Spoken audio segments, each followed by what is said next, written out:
સંસદના બજેટ સત્રમાં આજે રજૂ કરાશે કેટલાક મહત્વપૂર્ણ વિધેયક. રાજ્યસભામાં કેન્દ્રીય ગૃહમંત્રી અમિત શાહ રજૂ કરશે CAPF વિધેયક, તો લોકસભામાં નાણામંત્રી રજૂ કરશે વિત્ત વિધેયક 2026.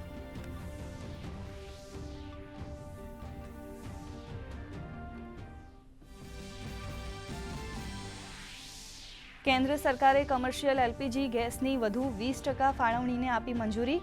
હવે કુલ 50% સુધી ફાળવણીથી નાના ઉદ્યોગો અને રેસ્ટોરન્ટ, ધાબા ચાલકોને થશે સીધો લાભ.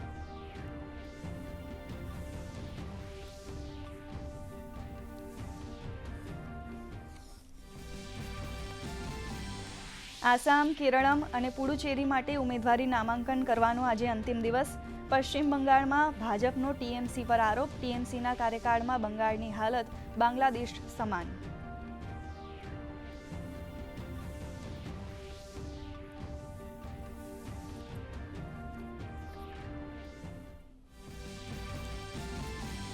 વિધાનસભાના બજેટ સત્રમાં આજે રાજ્ય સરકારનું 4 લાખ કરોડનું વધારાનું બજેટ થશે રજૂ.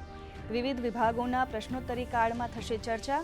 પ્રશ્નોત્તરી કાળ બાદ નાણાં વિભાગ તથા શહેરી વિકાસ વિભાગની માંગણીઓ ઉપર થશે ચર્ચા અને મતદાન.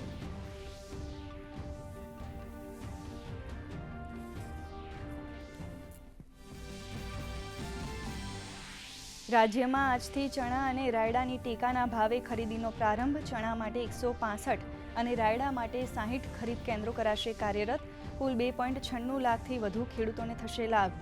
તો પ્રથમવાર આધાર ઇનેબલ્ડ બાયોમેટ્રિક અથવા ફેસ ઓથેન્ટિકેશન પ્રક્રિયા અમલમાં.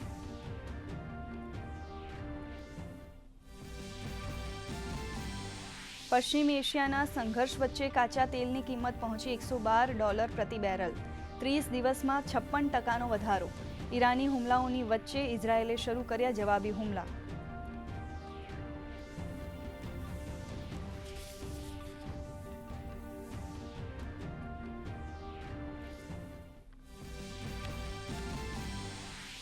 સપ્તાહની શરૂઆતમાં ભારતીય શેર બજારમાં કડાકો. સેન્સેક્સ 1500 આંકથી ડાઉન, નિફ્ટી પણ 500 આંકથી ડાઉન.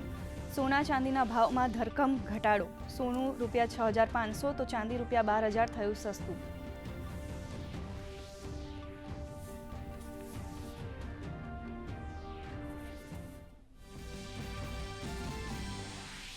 ઇન્ડિયન ઓપન સ્ક્વોશમાં જોવા મળ્યો ભારતીય ખેલાડીઓનો દબદબો. મહિલા સિંગલમાં અનાહત સિંહ અને પુરુષ સિંગલમાં અભય સિંહ બન્યા ચેમ્પિયન.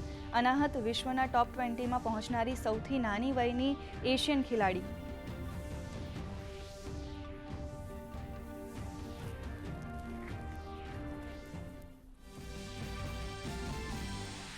ચૈત્ર નવરાત્રિનું આજે 5મું નોરતું. નવદુર્ગાના 5મા સ્વરૂપ માં સ્કંદ માતાની પૂજા અને આરાધનાનો દિવસ. બહુચરાજી મંદિરમાં સવારથી જ ભાવિ ભક્તોની ભારે ભીડ. શક્તિપીઠ અંબાજી, પાવાગઢમાં દર્શન માટે શ્રદ્ધાળુઓની લાંબી લાઈન.